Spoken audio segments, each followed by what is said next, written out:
Ano ba itong Marquina projects? Okay, what's the concept?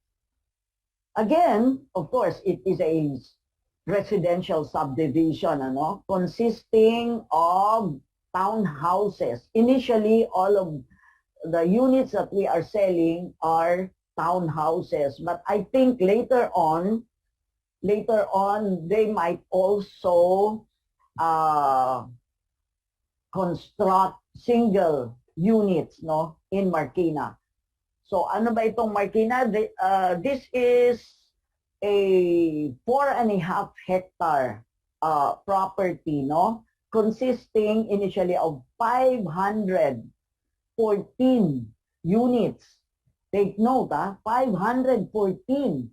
And as of this moment, I think we still have close to 300 units pa, We started selling this, I think, sometime early 2020. Kaya lang natigil tayo because of the pandemic, Ayun. So, ano yung concept nito? As I mentioned, ngayon, townhouses muna binibenta natin. At ito yung tinatawag na Zen type, Zen type of townhouses. Ayan po, yan yung perspective ng townhouses na binibenta natin. They call it the Zen type or medyo modern na yung facade, Unlike yung mga traditional townhouses na binibenta natin.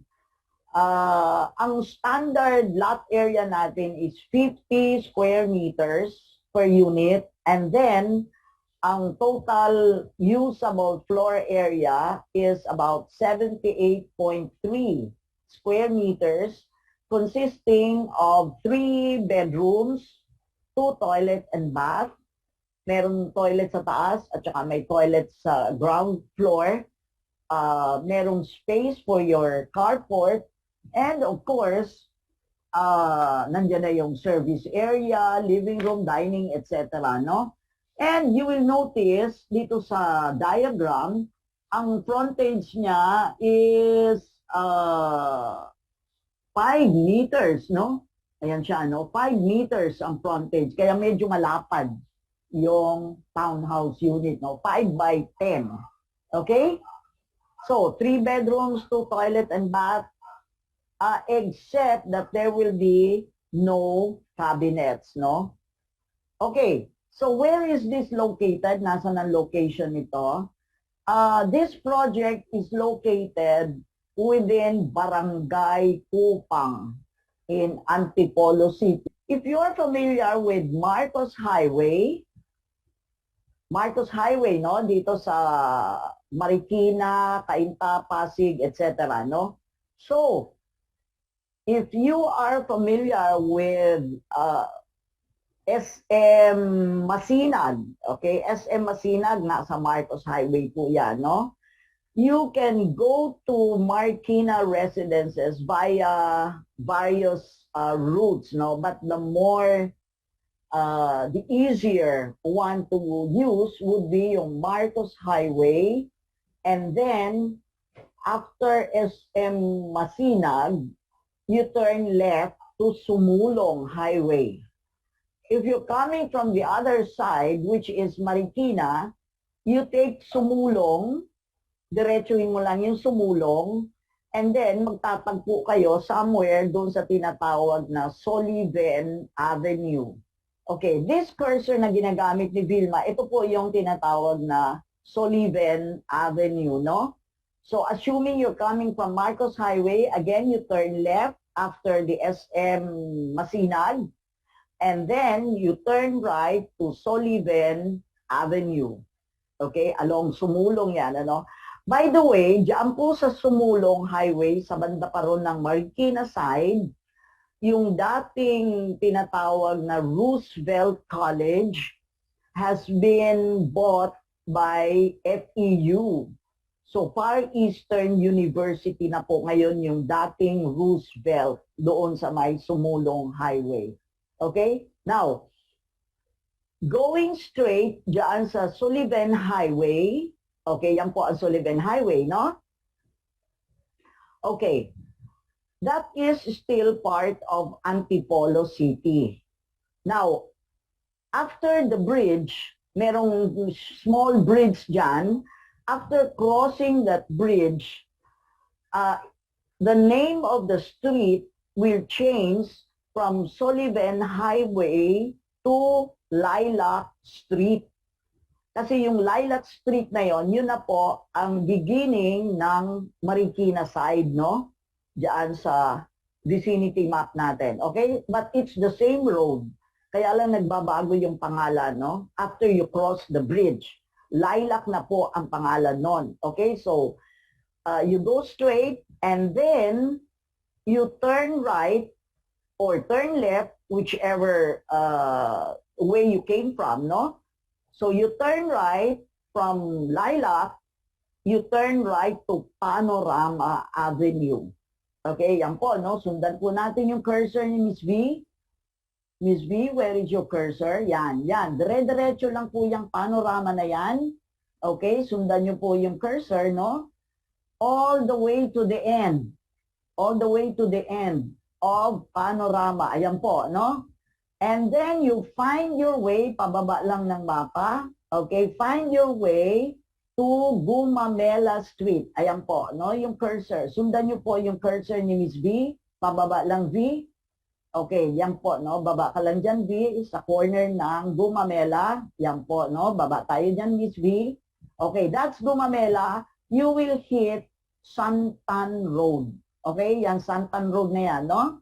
Where the cursor is. Right after that, konting, a few meters away lang, baka wala pang 50 meters away from the corner of Gumamela, yan na po yung entrance ng Marquina Residences. Okay?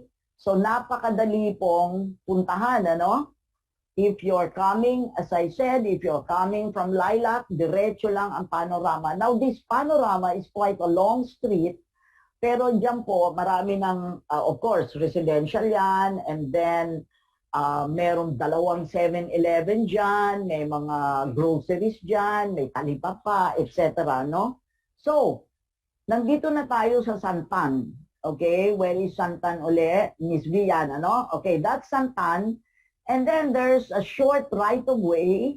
Ayan po, no? Makikita nyo, there's a short right of way, papasok na doon sa property mismo. Yan po, no? Okay, so you can see the property dyan, 4.5 hectares. And makikita natin, dito may sinasabi siya sa bandang baba ng mapa. Okay, Miss V. It says there, no? Okay, sundar, circular yung Santan, di ba? Circular yung Santan. Okay, all the way to the end, Miss V, circular yan. Okay? And then, makikita natin, may arrow, ang sinasabi niyan, to Crest View. Okay, ano ba yung Crest View? Crest View is a subdivision na malapit dyan sa atin and which we can access kung lalabas tayo ng Marcos Highway. Okay, so you take Crestview, from that point, papasok ka ng Crestview, may dadaanan kang, susundan mo lang yung mga vehicles, no? And lalabas ka ng Marcos Highway ulit between SM Masinag and SM Cherry. Okay? So, ang travel time mo dyan from where you enter Crestview up to Marcos Highway, siguro wala pang 5 minutes because of course you cannot run past because you're inside a subdivision which is Crestview and another subdivision. Medyo hilly so you cannot run past, no? Pero tinimingan ko yan, baka 5 minutes na siguro pinakamarami na, no? Pinakamatagal na. Okay, so, paglabas mo, if you turn left, SM Cherry. If you turn right, Masinag. SM Masinag. Which is, dyan sa SM Masinag, nandyan po yung last station ng LRT2 from Quiapo. Imaginein mo ha, from where you come out, dyan sa, if you take Crestview, ang labas mo dyan, Marcos Highway, And you can see, or you can actually walk to the SM Masinag station of the train, the LRT Line 2 train, all the way to Quiapo. Now, what does that mean? That means, kung ikaw ay nakatira dyan sa Marquina Residences and you work somewhere in Manila, for example, either in Quiapo, Sampaloc, Santa Mesa, etc., no? Iwanan mo na lang ang kotse mo sa bahay at mag-tren ka na lang. O, di ba? Or if you work in Cubao, or bandang Aurora Boulevard, Ramon Magsaysay Boulevard, etc. Now, isn't that a very strong selling point? O, di ba, mga kapatid, ano?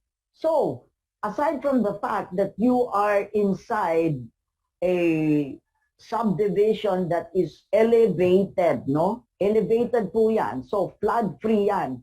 When you reach the place, no, makikita mo talaga ang taas ng lugar, okay? Pero flat. Pero flat lang siya, no? Ang sasabihin nila, ay naku, malapit sa Marikina, di ba bahain ang Marikina? Ang laki-laki po ng Marikina, no? Hindi po buong Marikina binabaha, okay? And mind you, dito ngayon sa Lilac, balik lang tayo ng konti doon sa Lilac. No? Remember the Lilac na sabi ko kanina, diretsuin mo yung Sullivan and then you will end up at Lilac. Just very, very recently, no, nire-repair nila yung Lilac na yan and they are digging much deeper drainage drainage canals, no, at nag-i-install sila ng mas malalaking drainage pipes. So kung ano man yung baha na nararanasan dyan, I think if it is not totally wiped out, I'm sure it will be reduced to the barest minimum na ang baha dyan. Ano? So hindi po yan yung Marikina side na talagang binabaha. No? Ang Marikina side na binabaha, yung nandun sa malapit sa Tumana. No? Ang layo po natin sa Tumana. Okay, so ang laking selling point na ang place, no, ang place kung saan ka nakatira ay may access ka doon sa LRT Line 2, no? And of course, later, 'di ba, ang plano nila lahat ng LRT ay magkakaroon ng interconnections, no? So, posible kang ma-interconnect sa MRT 3, LRT1, and even MRT7, no? Okay, folks, yan po yung location ng Marquina Residence. Of course, if you're coming from other parts of either Pasig or Marikina, you can easily find your way to Marquina Residences. Gusto ko lang ma-emphasize sa ngayon yung major features, no, ng location ng ating project. Now, right now, ano bang makikita natin? Nasa pre-development stage pa po tayo, no? Miss V, if you can show some pictures of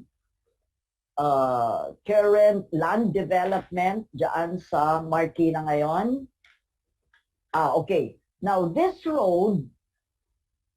is the road going to Crestview. Okay? Yeah, Marikina Heights, mataas, andun ang St. Scholastica's. Tama yun, ano? A few minutes ride, no, from the project, makakarating ka na ng St. Scholastica at saka nung Maris School for Boys. Thank you for that information. Now, in the screen, no, you will see a road. This is part of Santan Road, and this is the road leading to Crestview subdivision, no? By the way, before I forget, yun nga palang gate sa Crestview, sarado po yon pag Sundays and holidays, no? So hindi natin pwedeng gamitin ngayon yon pag Sundays and holidays, okay? Now, what do you see dun sa left side ng screen? Ito po, no? Etong wall na to, rip-wrap, no, ni-rip-wrap ng developer yung property, no, all around the property ay ni-rip-wrap so that ma-prevent, no, yung erosion dahil pag umuulan at nagdi-develop sila, yung lupa pupunta doon sa kalsada, di ba? So, kasi nga mataas yung level, no? Mataas yung level ng property, and as you can very well see, mas mataas pa yung property kesa doon sa riprapping. Yung riprapping na yan, mga 2 meters po yan eh. Oh, I think more than 2 meters, no? Okay? So, naka-riprap na po, ayan po siya, no? Kaya nakikita nyo po yung property, ang taas, ano? O, medyo babawasan pa po ng konti yan. Okay? And what else? Makikita ba natin yung entrance part ng property, Miss V? Para makita lang nila yung, just in case merong mag-site orientation. Okay. Eto, no? Now, what you can see in the screen is the main entrance of the subdivision along Santan. Okay, yan po, no? Yung slide na yan, that is along Santan, at makikita nyo yung Meralco post na yan, ano? As soon as you make a right turn coming from Panorama, pag right turn mo sa Gumamela, and then you make a right turn sa Santan, to your left, makikita mo na kaagad itong Meralco post na to. And that will be the entrance of the project, no? Malapad na malapad po yung entrance na yan. At makikita nyo po, dito sa sunod na screen, makikita nyo yung wall na constructed to secure the place, ano? And to make a demarcation wall separating the property from the houses beside the project. Okay? At sa ngayon, tuloy-tuloy po ang paglalagay nila ng rip-wrapping around the area. Okay? Hindi lang natin nakikita kasi nandun pa sa bandang likod, no? And can you show some pictures of what's going on, yung land development na ongoing ngayon, Ms. V? Ito, no? Ayan po. So, raw pa siya ngayon, ano? Ongoing pala. This was taken siguro a month ago, no? Hindi na uli ako nakapag-picture, na picturean yung iba pang ginagawa doon ngayon. But you can see, naka-layout po yung ibang mga drainage holes, no? Yan. And then, of course, the drainage pipes are there. Ano pa makikita natin, Miss V? So, nakikita nyo po, flat yung property. Ayan po siya, no? Nakikita nyo, mataas talaga yung elevation kasi mga bubong na yun ng ibang mga bahay, no? Doon sa paligid. Diba? Okay, another shot, Miss V. Meron ka pang ibang shots nito. Ayan po, no? So, ayan. No? Sa banda po riyan, yung Block 5 and Block 6 na binibenta natin. Block 5 is already sold out, no? Okay, so you can see the elevation. No? Mataas po yan. So, ayan po, no? Okay, ayan po yung property natin at makikita nyo po yung bahay doon sa background, di ba? Ang taas na niya, no? Oo, mataas po yung property talaga. So, that's gonna be flood-free at ang ventilation, ano? Mahangin. Ayan po, no? Okay? Ito, ayan. Okay, yan, no? Yan. And then, meron pang iba, Miss V? Kaya may mga parts dyan na overlooking mo ang some buildings, parang palagay ko, Eastwood yata yung iba doon, ano? Doon sa mga buildings na nakikita when you are there, no? So I believe this property will really be a very good residential place, and at the same time, it's worth the investment, ano? Para doon sa mga nagsisimula pa lang na pamilya, ika nga, no? Okay, meron ding mga amenities na ilalagay dyan. Can we see the sales map nito, Miss V? Para ipakita lang natin kung nasaan yung ilalagay yung amenities. Ayan, ito po yung sales map natin, no? And on the extreme left, upper left, yan po yung upper left, yan po yung entrance na sinasabi ko kanina. Makikita nyo, malapad po yung entrance.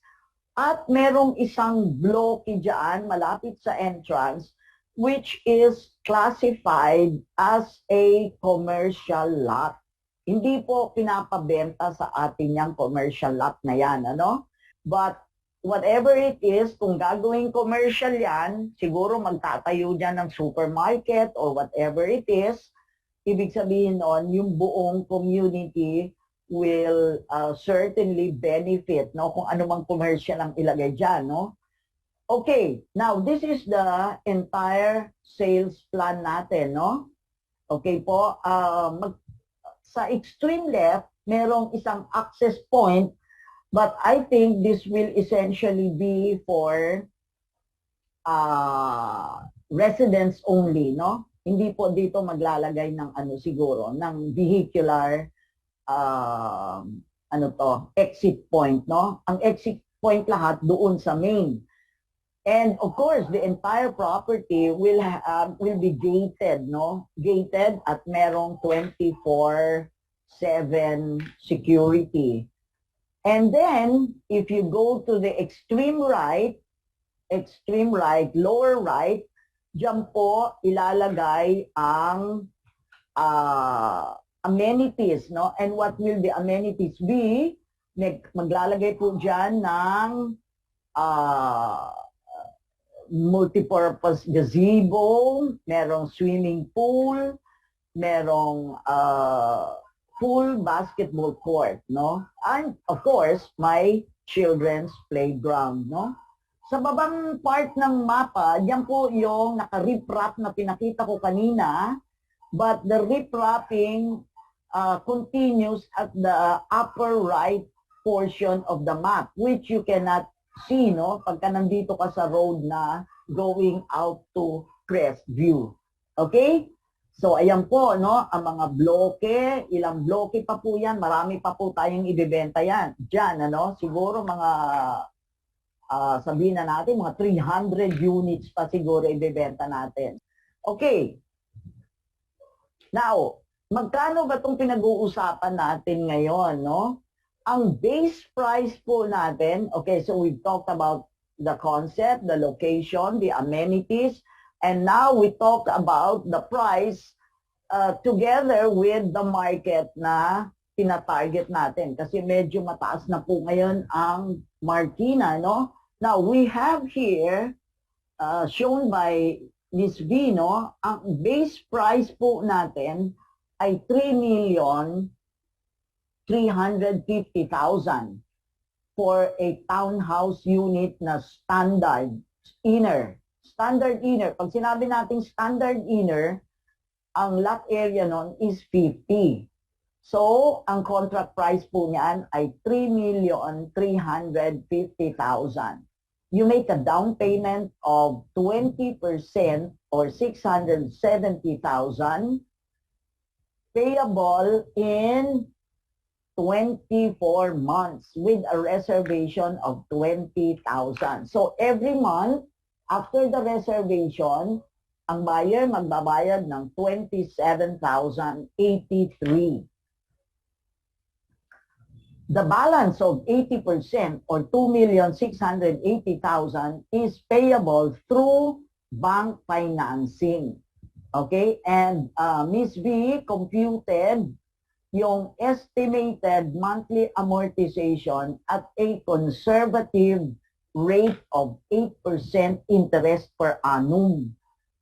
Okay? Hindi po yan ang actual na rate na gagamitin ng bank.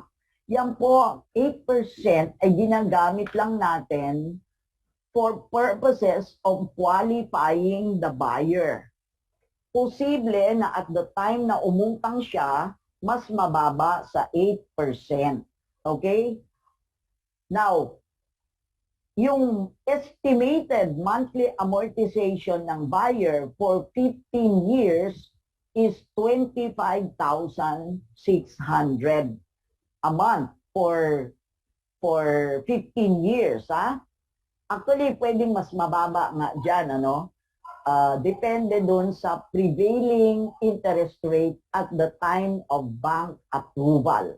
Now, how do you qualify a buyer? If you have already established or computed the monthly amortization based on 8% per annum for 15 years, 25,600, di ba? You multiply that by 3.3 and you will arrive at 84,000 a month GMI. Ano ba yung GMI? Gross monthly income of 84,000.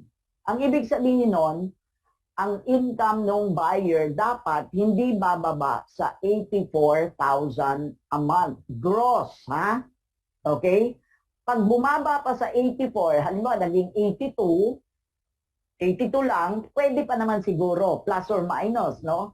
Kaya lang magdadagdag siya ng konti dun sa kanyang down. Or, kuha siya ng co-borrower. Of course, pag married, combined na yung income, no? Oo, pag single, well, kukuha siya ng co-borrower na tinatawag. Now, in addition to, dito muna tayo, no? For example, meron din kinumpute si Ms. V na tinatawag na beginning or end unit. Ano ba yung beginning or end unit?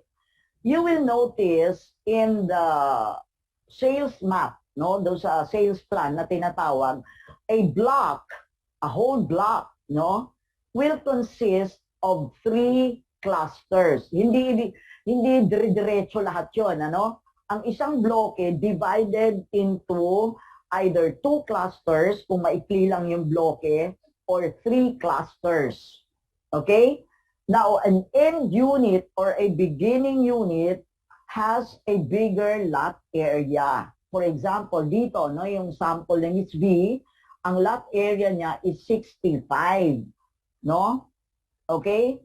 So, mas mahal siyempre, di ba? Beginning or end unit.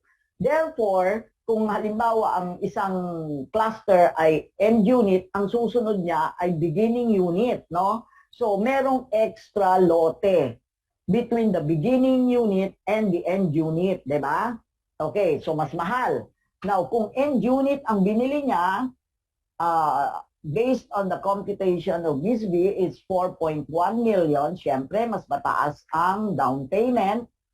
And of course, mas mataas ang GMI, no? Kasi ang amortization niya sa bangko, 31,300 versus 25,600, so standard. Therefore, ang GMI required is 103,000 a month para makabili siya ng end unit or beginning unit, no? For example, ang binibenta natin ngayon ay nandun na tayo sa block 6. Okay, block 6, which is the third block na binibenta natin. We started with block 2 and then block 5. Yung block 5 nga pala, naubos na yon, ano? And then nasa block 6 na tayo. By the way, yung end or beginning unit is different from the corner unit, no? Hindi pa po natin ibinibenta yung mga corner units. Why?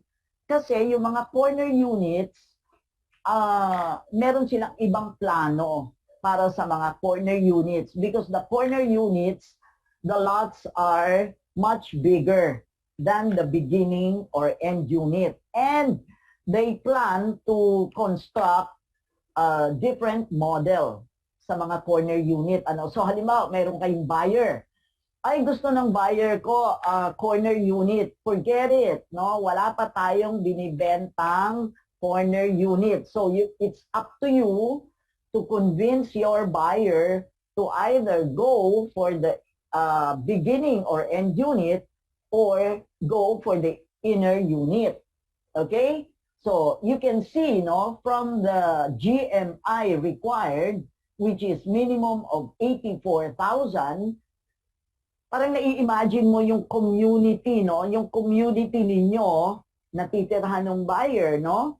Ay mga ano sila, mga gainfully employed or they have businesses of their own na ganyan more or less ang generated na income, 'di ba? So it's important, no, na more or less yung neighbors mo are of means, 'di ba? Okay. Now, in addition to the contract price, meron tayong tinatawag na mga miscellaneous fees which will be uniform, no, to all the other 4 projects that we will be discussing later. Okay? Ano ba yung coverage ng miscellaneous fees? Well, number 1 is yung tinatawag na transfer of title and move-in fees, which is approximately, dito sa Marquina, it's 7% of the contract price. Okay? Plus, yung tinatawag na bank fees of 2.5% of bank loan.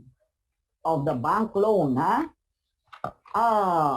Meaning, itong miscellaneous fees na to, kailangan pag-ipunan din ito ng buyer during the 24 months na nag-amortize siya ng down payment. Ha?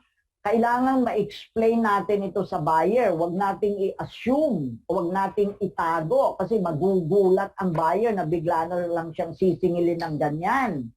Okay? Importante po na sabihin natin sa buyer sa briefing pa lang. Okay? So, kailangan mag-set aside sila ng funds during the 24 months para po dyan. Ang unang babayaran po dyan, yung bank fees. Pero kailan sisingilin yon? Pag malapit na pong matapos yung unit. So hanggat di pa po natatapos yung unit, mga 3 months bago matapos yung unit, mag-apply na po ng loan yung borrower at mag-ready na po siya ng bank fees para lumabas yung tinatawag na letter of guarantee. Okay, later we will discuss that, no? Tapos na po tayo sa Marquina, no? Any questions so far about Marquina? Okay, so that's about all for... May question po ako. Yeah, go ahead. Kailan po yung turnover if in case after 24 months, after 2 years? Very good question. Okay. Ganito, no? Ang general rule is they will follow yung order ng benta natin. Okay? Ano ibig sabihin nito? Ang unang nabenta natin is block 2. And then ang sunod na benta natin is block 5. So, for example, ang binibenta natin ngayon is block 6. Diba? Ang unang-una nilang i-construct, therefore, is block 2. Pero hindi pa naman magko-construct ngayon, diba? Kasi nagla-land dev pa lang tayo. So, ang land dev, give and take another 6 months for this year, no? Give and take another 6 months for the land dev. And then, i-construct nila ang block 2. So, for example, ang buyer mo, bibili siya sa block 6 na kasalukuyan nating binibenta, 24 months ang down, okay? And then, give and take 1 year to construct from the time na mag-pull down ang buyer mo. Diba? Therefore, kung ang buyer mo ngayon ay bibili sa block 6, more or less, ang turnover niya is about 3 years. Diba? Kasi 24 months ang down niya. And then 12 months ang construction ng cluster by cluster, diba? 1 cluster will take about a year. So, assuming na i-construct nila ng sabay-sabay yung tatlong yon na clusters, therefore, mga 12 months. So, 24 plus 12, more or less 3 years. O, diba? Tama-tama lang siguro kasi nagda-down naman ang buyer 24 months, no? So, waiting time lang niya is more or less a year. Now, ang advantage nun is, number 1, meron siyang time na mag-amortize ng down. Plus, meron siyang time na pag-ipunan yung miscellaneous. Diba? Remember the miscellaneous, medyo malaki-laki din yon pag sinuma total mo, no? Okay? So, this is the best time actually to buy for those who have not really, alam mo, napakahirap mag-save, no? 'Di ba? Yung magsisave ka, so sabi mo, magsisave muna ako bago ako bumili. Ang hirap po nun, no? So, pinakamagandang time na kung may plano ka rin lang na bumili, bumili na ngayon. Because during the down payment and during the construction, may option ang buyer na magdagdag. And everything na idadagdag niya will be credited to the principal balance. Therefore, liliit na yung kanyang bank loan. Diba? So, yun po yung mga advantages ng bibili na ngayon. But, sabihin mo sa buyer mo, kung dito ka bibili sa Block 6, more or less ang turnover, more or less ay 3 years. Kasi nga 2 years ang down plus 1 year ang construction. Now, kung bibili siya sa Block 2, kasi ang Block 2 po, merong natitira, kaya lang puro malalaki na ang mga lote. So, 4 million plus na. 4.5, 4.4, at meron nga mga beginning or end unit na 92 ang lote, 5.4 million na yon. Pero ang Block 2 po, ang unang i-construct. Okay, so mas maikli yung waiting time niya. Kaso, magda-down naman siya ng 24 months pa rin naman ang term of payment niya sa Block 2, di ba? Ang advantage lang ng Block 2, napakalapit sa gate. Okay? Does that answer your question? Yes, ma'am. May follow-up lang po ako. So, let's say, kung magda-DP siya ng 24 months, bale more or less 3 years ang turnover, paano po pag nag-cash po siya ng DC? Kahit so, po magiging mag-cash, 1 year po. Hindi po. Kasi kasama siya doon sa cluster eh. Oh, okay. Hindi naman gagawin yung unit niya na mag-isa, alangan man nakatayo yung townhouse niya, mag-isa lang siya dahil nag-cash. Hindi po, di ba? Sige po. Kasama pa rin siya doon sa buong cluster. So, anong advantage nun pag nag-cash siya? Well, may buyer ka, no? May naka-ready na siyang 700,000, for example. Maganda yun, no? I-cash na niya kasi meron siyang 3% discount on the down. And meron pa siyang additional 24 months or even 36 months for that matter na pwede siyang magdagdag ng magdagdag minimum of 5,000 pesos a month kung gusto niya. O, diba? Malaking bagay yun, ano? Oo, kasi yung pera niya napupunta na doon sa principal, walang interest, okay? At liliit yung kanyang uutangin. Or, iset aside na lang niya muna sa bangko yung kanyang pang-miscellaneous. O, diba? So, magkano yung miscellaneous niya? Sa 3% times 7, that's 200 plus thousand. Plus yung bank fees pa niya, no? Okay. So, may advantage po yun, no? Yung outright 600, marami naman siguro tao na merong outright 670, di ba? Okay. Any other questions so far? Pag cash naman po yung total balance, ilang percent ang discount? 3 din. 3 din. Oo, 3 din sa total. Pero bihira yung gumagawa ng ganon dahil nasa pre-selling pa tayo eh. Ngayon, kung merong mga buyer na nagpupumilit na ganon, no? Dahil meron siyang 3% discount at ready naman yung pera niya, pasumusulatan niya natin ng waiver. Okay? Ano ibig sabihin nun? Waiver na magkakash siya, pero ang turnover ng unit niya ay such and such date. Okay? Ganon, ha? Okay. Okay ba yun? Yes po. Okay. Sige. Thank you for those questions, no? Next. Next question. Wala na po. Kung wala na po, punta na po. How much po ang HOA? Sorry po, baka matanong kasi ito. How much po ang association? Darling, it's too early for us to say kung magkano ang HOA ngayon sa Marquina. Remember, nasa ano pa tayo, ha? Nasa pre-development pa po tayo, no? Oo. Okay po. Too early to say, no? Oo. Baka mamaya mag-quote ako ng figure, ma-misquote pa ako, no? Okay. Next project. Unless you have other questions, go ahead, no? If none, then we go to the next project.